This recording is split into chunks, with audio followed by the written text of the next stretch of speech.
नमस्कार बच्चों, कक्षा 11 के इतिहास विषय के पाठ 4 इस्लाम का उदय और विस्तार, इसके अगले भाग को लेकर आज फिर मैं उपस्थित हूँ।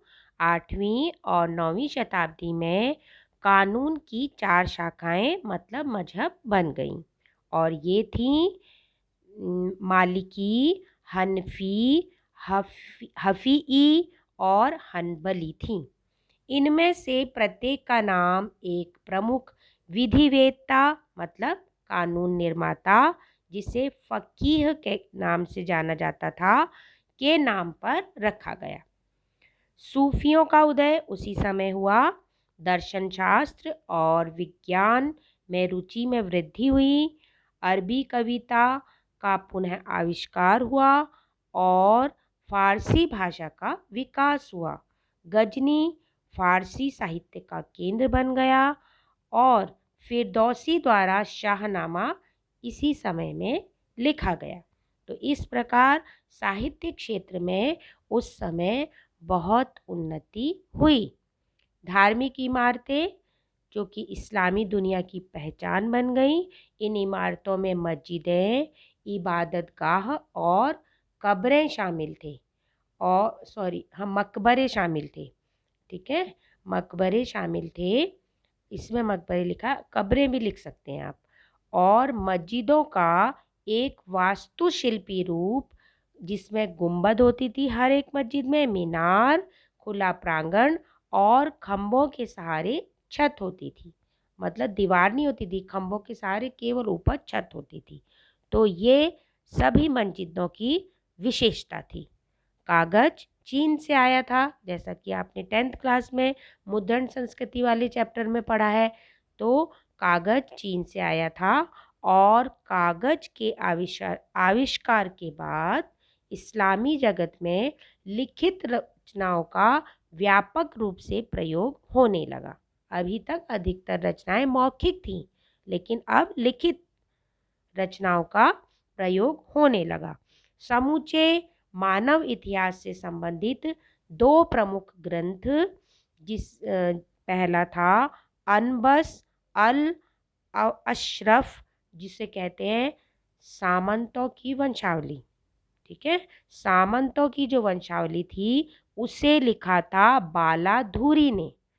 और तारीख अल रसूल वल मुल्क, इसका मतलब है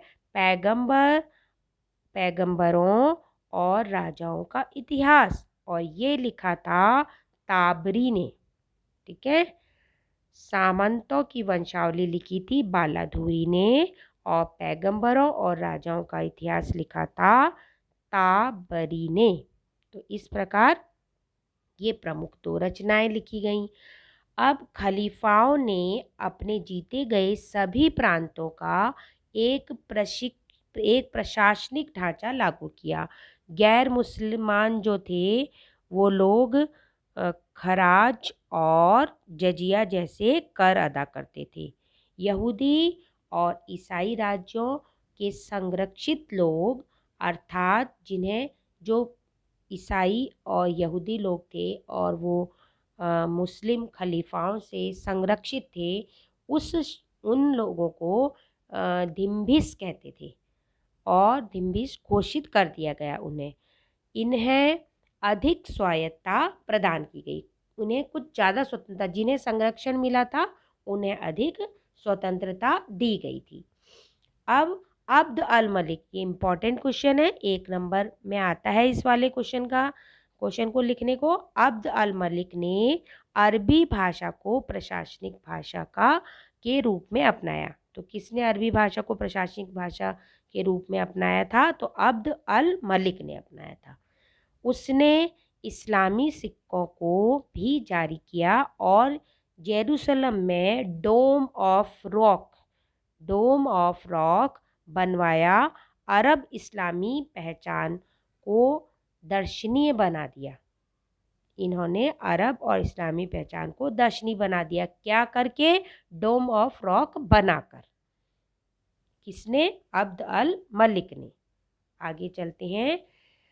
ये फातिमी शिया संप्रदाय के एक उप संप्रदाय इस्माइली से था।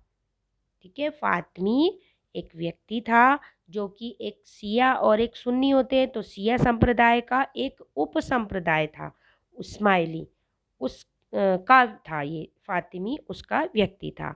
उसने दावा किया था, फातिमी ने दावा किया था कि वे मोहम्मद साहब की जो पुत्री थी जिनका नाम फातिमा था, उनके वंशज हैं वे। उन्होंने सन 969 में मिस्र को जीत लिया और फातिमी खलीफा की नींव रखी, फातिमी खिलाफत की नींव रखी। और उन्होंने जब मिस्र जीत लिया उन्होंने, फिर उन्होंने काहिरा को अपनी राजधानी बना लिया। मिस्र की राजधानी आज भी काहिरा है, तो काहिरा को अपनी राजधानी बना लिया। तो ये भी एक नंबर के प्रश्न में आता है कि फातिमी कौन थे। फातिमी शिया संप्रदाय के जो उप संप्रदाय था इस्माइली, उससे संबंधित थे और उन्होंने यह दावा किया कि वे मोहम्मद साहब की जो पुत्री थी फातिमा, उनके वंशज हैं और उन्होंने फातिमी खिलाफत की नींव रखी थी और काहिरा को राजधानी बनाया था मिस्र को जीतने के बाद 969 में। आगे,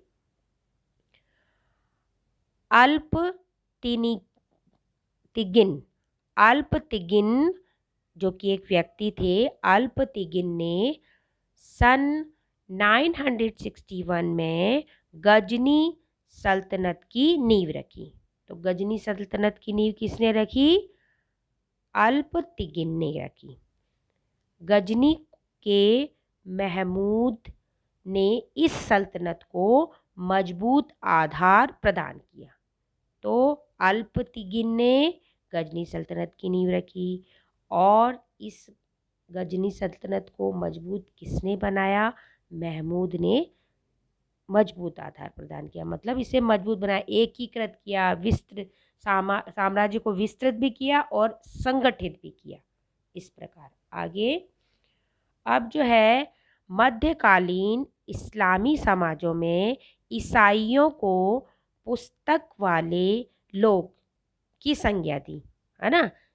मध्यकालीन इस्लामी समाज ने जो ईसाई लोग थे उनको कहा कि ये पुस्तक वाले लोग थे और इसे अरबी भाषा में अहल अल किताब कहते थे।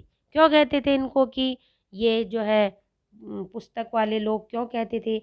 इसलिए कहते थे क्योंकि उनके पास अपना धर्म ग्रंथ था, है ना, न्यू टेस्टामेंट जिसे कहते हैं वह था, जिसे इंजिल भी कहते हैं, इसीलिए उनको किताब वाले लोग कहा। मुसलमानों ने ईसाइयों को किताब वाले लोग क्यों कहा? क्योंकि उनके पास उनका धार्मिक ग्रंथ न्यू टेस्टामेंट इंजिल था, इसीलिए।